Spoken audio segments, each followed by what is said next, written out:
Olá, meus amigos! Olá, minhas amigas! Muito bom dia, boa tarde, boa noite. Muito bom qualquer momento que a partir desse instante você nos acompanhe aqui, você que está se preparando para auditor fiscal do trabalho.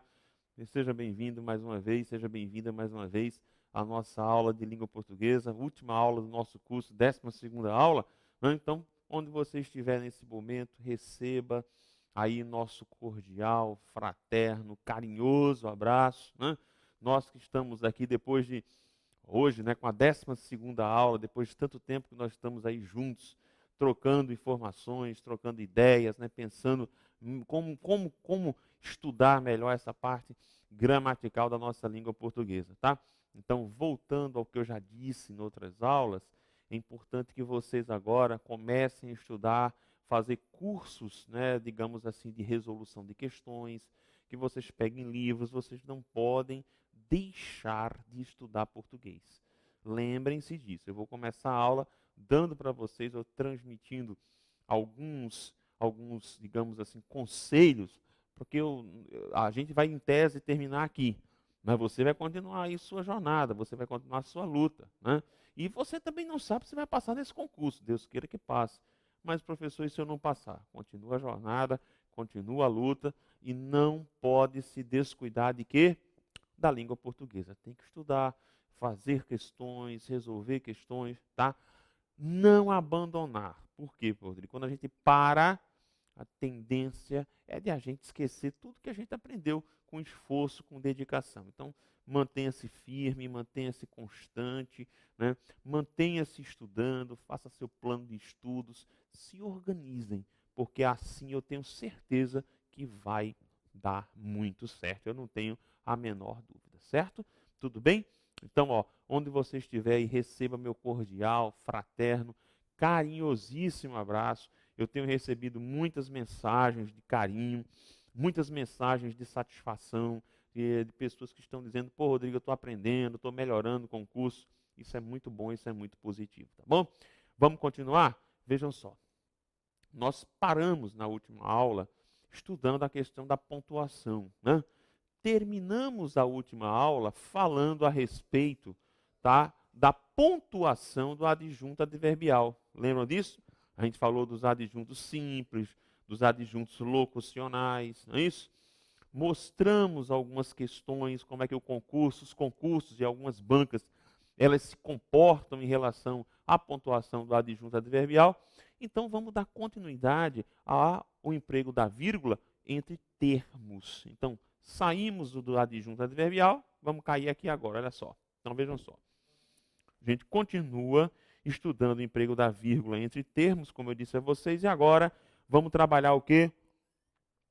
A vírgula, observem aqui, para isolar apostos explicativos, tá? Lembrando bem, lá na câmerazinha fechada, Davi, aqui, ó, lembrando bem que não é todo tipo de aposto que vai levar sinal de pontuação, né? Por exemplo, os apostos especificativos, aquele com o próprio nome já está dizendo que serve para especificar alguma coisa, esses apostos não levam pontuação. Então, o aposto que toma pontuação específica, muito clara do emprego da vírgula, é o aposto explicativo. O próprio nome já está dizendo, serve para explicar alguma coisa, tá? Volta para cá, olha só. Então, ó, vós fostes o aio e amigo de meu senhor, né? O aio é com a ideia de ajudante. De meu primeiro marido, aí vejam, meu primeiro marido.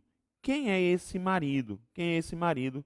O senhor Dom João de Portugal está aqui, o aposto para marido, tá? Veja a questão da pontuação aqui. Uma coisa curiosa é que essa vírgula, ó, ela poderia ter sido substituída por um simples travessão, tá?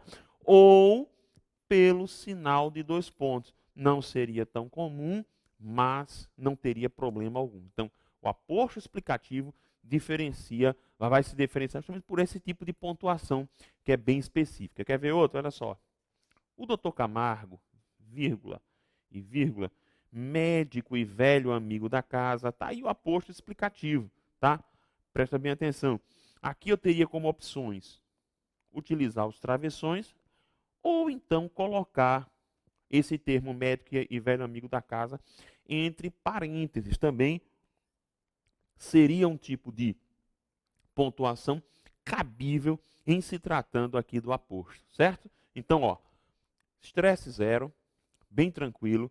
Uma coisa curiosa, voltando a um ponto sobre o qual nós já comentamos há algumas aulas, o aposto explicativo não se confunde com a oração subordinada adjetiva explicativa.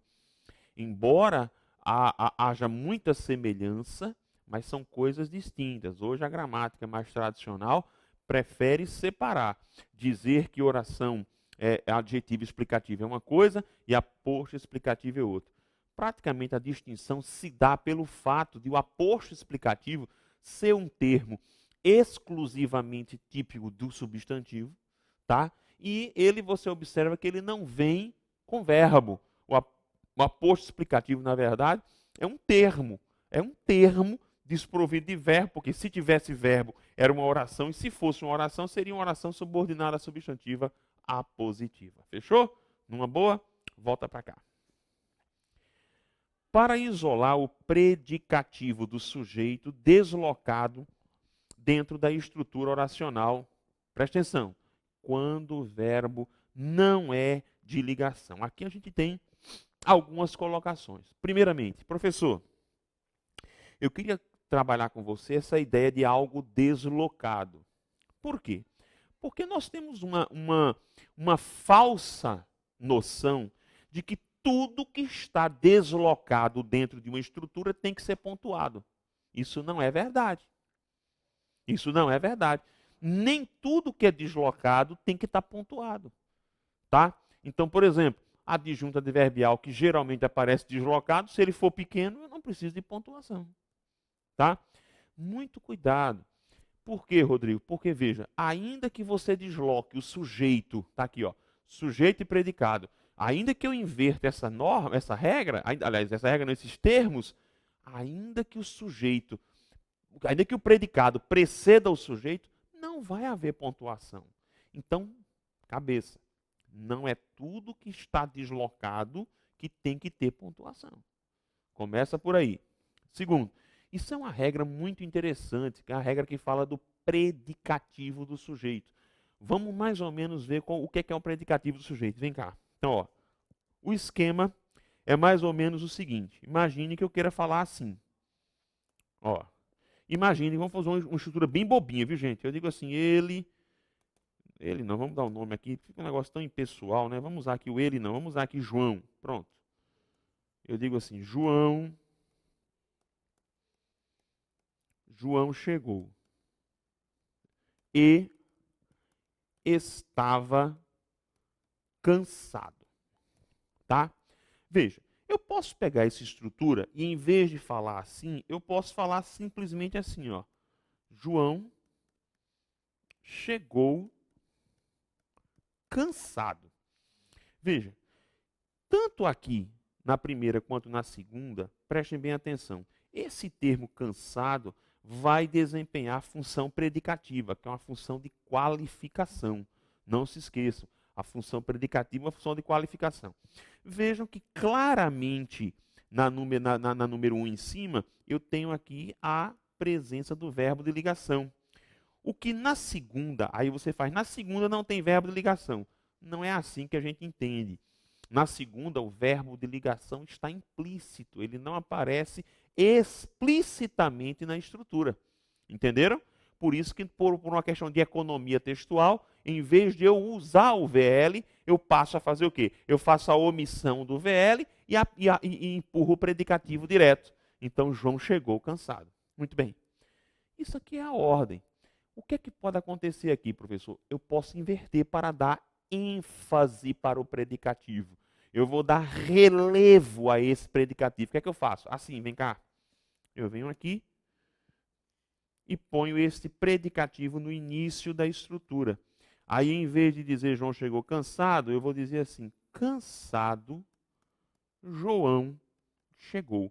Vejam que o verbo da estrutura que está aqui não é de ligação, tá? Entenderam?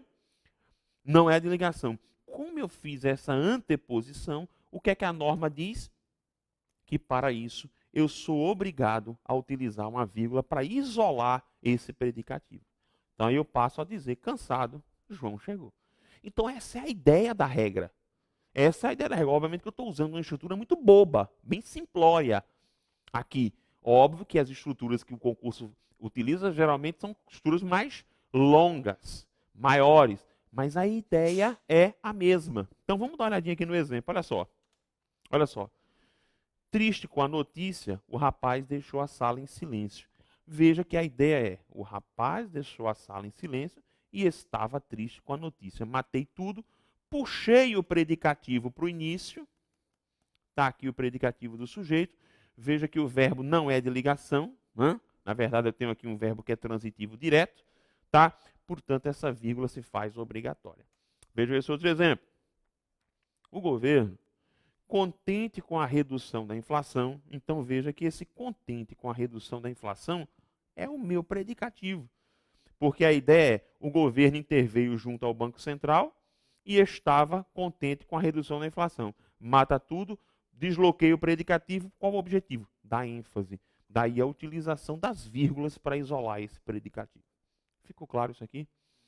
Agora eu volto a dizer, se você não souber o que é um predicativo, aí realmente fica complicado. Beleza?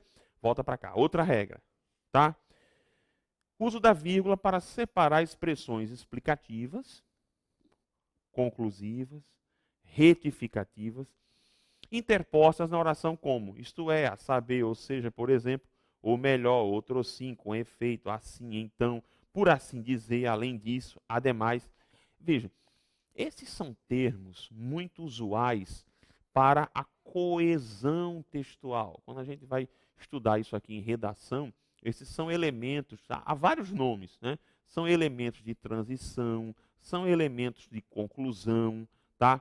São elementos de retificação, tá? Ou são elementos de ratificação, de confirmação, de conclusão do que se disse.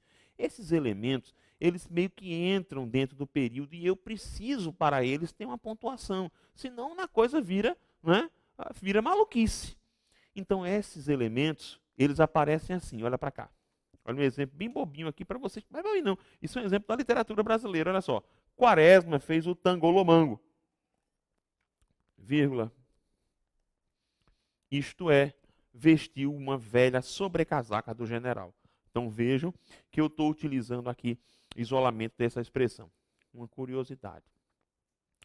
Ainda que a expressão venha de forma abreviada, a pontuação é de rigor, é obrigatória. Por exemplo, olha para cá. Quem estuda, quem já pegou em algum livro jurídico, é muito comum encontrar nos livros jurídicos isso aqui, ó. Você encontrar isso aqui, ó, V. G. vírgula. Muito comum. Professor, o que é que significa isso aqui? Significa isso aqui, ó. Ó. Certo? Isso se escreve verbi gratia, se pronuncia verbi gracia. Professor, e o que é isso aqui? Por exemplo. E significa, por exemplo, em latim. E se você usa, se usa muito assim, o V. G. Mas veja que eu uso as vírgulas para expressar, para separar a locução. Tá? Você quer ver outro que é muito comum também? Isso aqui, ó. Ponto é ponto. Aí aparece lá no meio. E assim. Assim. Por que, professor Rodrigo? O que é isso aqui? Isso aqui, ó, na verdade, é uma expressão latina id est, que quer dizer isto é. E vai ficar entre vírgulas. Certo? Outros elementos que nós vimos lá, como por exemplo o ademais, é muito comum. Você tem aqui o ponto, aí faz ademais. O que é que a regra recomenda? Que esses elementos, quando utilizados, sejam sempre seguidos de uma pontuação, de uma vírgula. Então, quando você fala ademais, ponto. Outro sim, ou seja, que é além do mais, ponto.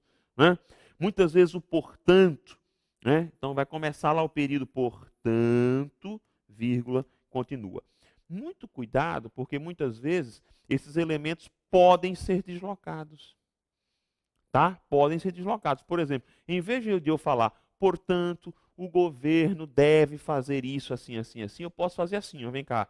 Eu posso simplesmente escrever assim, o governo o governo, aí ó, isola aí, portanto, é muito chique isso aqui, vírgula, né? O governo deve, continua, tá? Que é o deslocamento de um elemento conclusivo por meio do período. Não tem problema. Muitas conjunções permitem esse tipo de estrutura, notadamente as conjunções coordenativas, conclusivas, né? Que eu posso falar, as conjunções, algumas conjunções adversativas podem, o porém admite esse deslocamento, certo? Admite esse deslocamento. Então, sempre trabalhar isso com pontuação. Fechou? Tudo bem? Volta para cá. Pronto. Agora veja, a gente parou, ou nós terminamos os casos de emprego da vírgula entre termos. Agora a gente começa a trabalhar a vírgula entre orações, né? Vamos trabalhar agora com orações. Então, vamos começar lá. Garanto a vocês, nós vamos ter aqui uns 2 ou 3 casos que merecem muito cuidado, certo? E os outros são muito tranquilos, ou nós já vimos em algum lugar. Mas como eu disse, relaxem aqui. Agora tem um caso ou 2 aqui para os quais, aliás, eu quero chamar a sua atenção. Tá bom? Então vem para cá. Primeiro caso. Separar orações coordenadas assindéticas. Preste bem atenção. Esse caso número 1 que está aqui, ele é o mesmo caso número 1 lá de trás. Mesma coisa. Você vai dizer, como assim, Rodrigo? O que está aqui está lá atrás. Mesma coisa. Só que lá no número 1 é para separar o quê? Termos. Aqui o número 1 é para separar o quê? Orações. Certo? Então, olha para cá. Orações coordenadas assindéticas, ou seja, sem conectivo, tá? Sem conectivo, sem conjunção. Não tem conjunção. Então, vamos lá. Entregou a espingarda assim à Vitória. Veja, primeira oração. Segunda, vírgula, pôs o filho no cangote, vírgula, levantou-se, vírgula, agarrou os bracinhos. Então vejam que eu estou utilizando o quê? Uma sequência de orações coordenadas assindéticas. Tá? Vamos para algumas observações, mas antes, vejam esse outro exemplo aqui. Ó. Os juazeiros aproximaram-se, vírgula, recuaram, vírgula, sumiram-se, ponto. Lembrem-se de que aqui está valendo também aquela regra de que nós falamos lá na 11ª aula do número 1. Qual é o número 1? A primeira regra lá de termos. Separa-se o quê? Separam-se os termos assindéticos de uma oração. O que é isso? Termos sem ligação por conectivo, né? Muitas vezes formando enumerações. Muito bem. O que é a regra lá atrás diz? Que se você utilizar dentro desses termos outros termos que requeiram vírgulas, o que é que eu tenho que fazer? A gente, inclusive, viu isso. O que é que eu tenho que fazer aqui? Eu vou ter que utilizar o ponto e vírgula para separar os termos da enumeração. Você vai dizer, pô, Rodrigo, ficou confuso. Não. Olha para cá. Imagine essa primeira oração aqui. Entregou-se a espingarda assim à Vitória. Professor Rodrigo, vou apagar tudo aqui, tá? Eu vou deixar só esse exemplo aqui. Olha, seria possível eu utilizar ponto e vírgula aqui para separar essas orações? Seria. Mas para fazer isso, a gramática recomenda 2 coisas para você. Quais são as 2 coisas? Ela recomenda que, ponto número 1, que as orações, por exemplo, sejam muito longas. Se você está numa sequência de orações coordenadas assindéticas, ou seja, não tem conjunção, e essas orações são muito extensas, a bem da clareza, a gramática diz que é importante que você ponha um ponto e vírgula para separar essas orações, a bem da clareza. Essa é uma orientação, certo? Segunda orientação, que a gramática vai dizer, se você está numa sequência de orações coordenadas assindéticas e você precisou, dentro dessas orações, isolar algum termo por vírgula, eu preciso isolar termos por vírgula, você quer isolar? Quer? Então, o que é que a gramática diz? E para separar as orações agora uma da outra, você deve usar o ponto e vírgula. porque senão você causa uma confusão na cabeça do leitor. Imagine uma coisa aqui, ó. Imagine que aqui, na primeira que eu tenho aqui, entregou a espingarda assim à Vitória, tá ali. Imagine que eu utilizasse aqui alguns termos aqui dentro com vírgulas. O que é que iria acontecer? O cara, quando ele fosse ler, ele ia ficar sem saber onde você começa, onde você terminou, tá? Onde você começa, onde você terminou. As orações. Então é importante que você use o ponto e vírgula para separar isso aqui. Tá? Use o ponto e vírgula para separar essas orações. Então essas são as duas orientações que nós damos para vocês. Isso tem problema? Não. Isso dá problema não, professor Rodrigo. O que você tem que ter cuidado é com essa próxima regra agora. Essa aqui eu vou demorar um pouco para a gente explicar isso aqui e trabalhar os detalhes dessa regrinha daqui, tá bom? Olha para cá. Então, vamos lá. Outro caso. Emprega-se a vírgula. Vamos bem devagar com esse caso aqui agora, tá? Vamos lá. Emprega-se a vírgula para separar as orações coordenadas sindéticas. Vamos parar exatamente aqui, tá? Vamos lá. Vamos marcar essa parte inicial aqui. Deixa-me só selecionar aqui, ó. Coordenadas sindéticas, certo? Vamos parar aqui, nesse exato momento. Vamos fazer o seguinte. Quem são as orações coordenadas sindéticas? Vamos marcá-las aqui. Né? Nós temos 5. Quais são elas?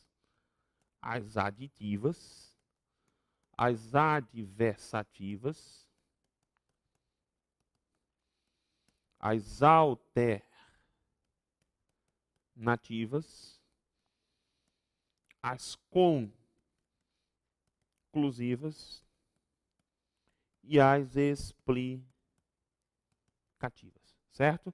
Então essas são as 5 orações coordenadas sindéticas que nós temos. Pergunto para você, a regra que está lá excetuou alguma? Criou alguma exceção de algum tipo de oração? Leia comigo, vá, aqui ó. Emprega-se a vírgula para separar as orações coordenadas sindéticas. Parou aqui, vamos parar aqui. Existe alguma exceção?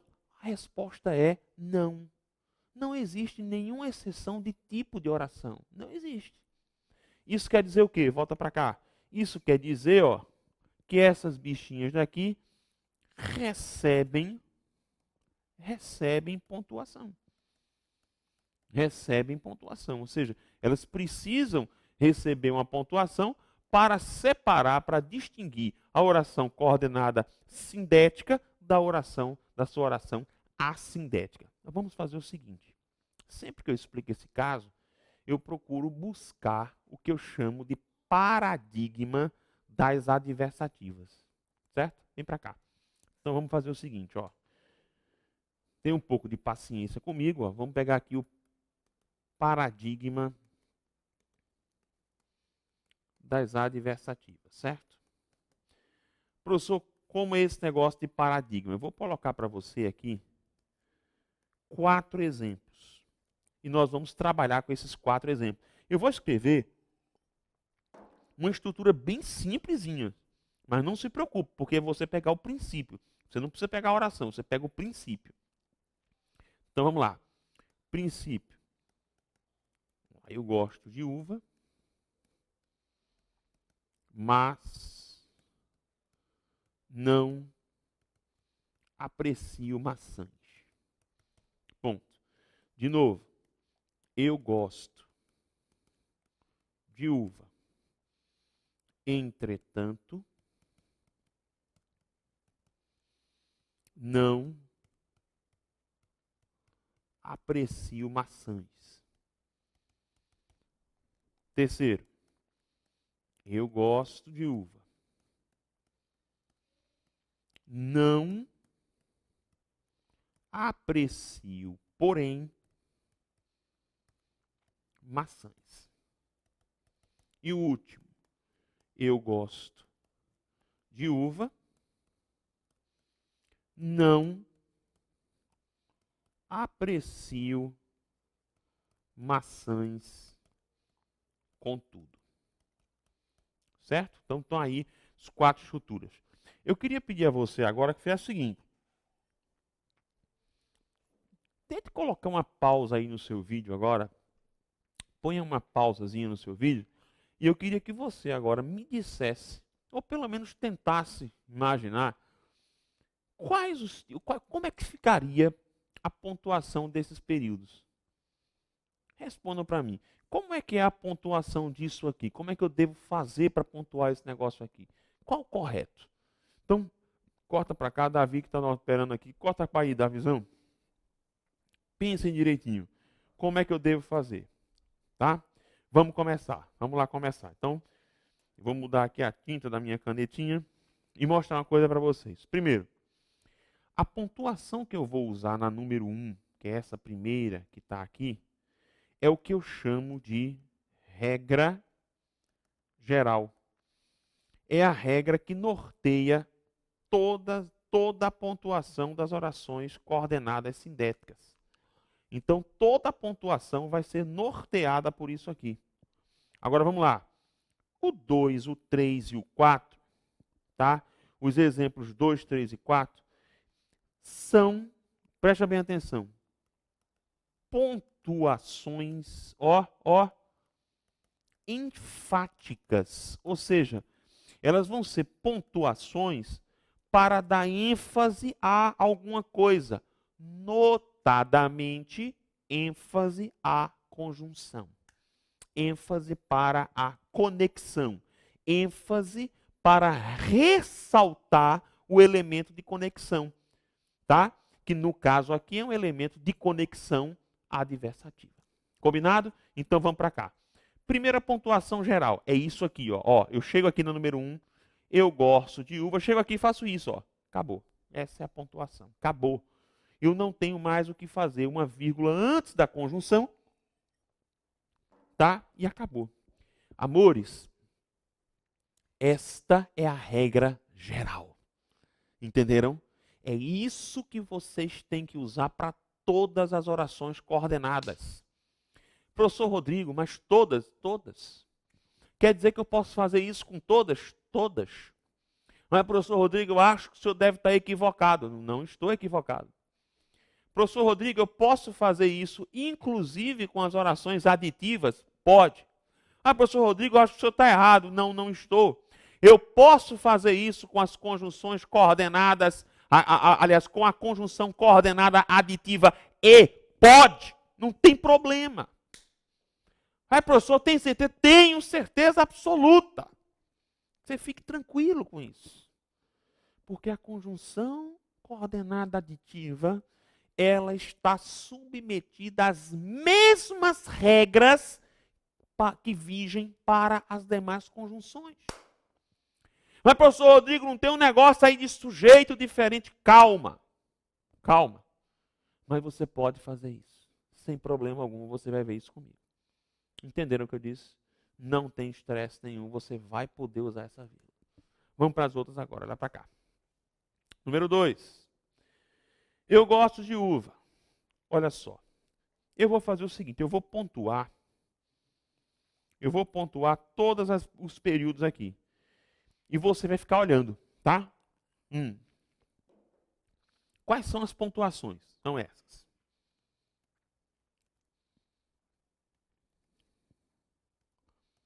Olha só que legal. Eu gosto de uva. Pronto. Que ao final tem o ponto final. Pronto. Estas são as pontuações corretas para o período. O que é que eu quero? Eu vou cortar para aqui. Eu quero que você fique olhando para isso aqui.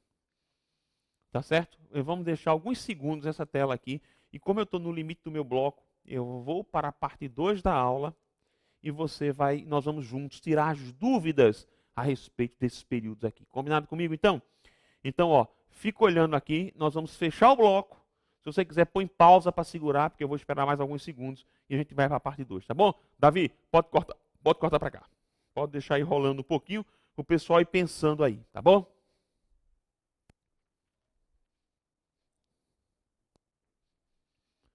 Pronto, nós vamos cortar agora o vídeo e vá para a parte 2 para a gente tirar as nossas dúvidas.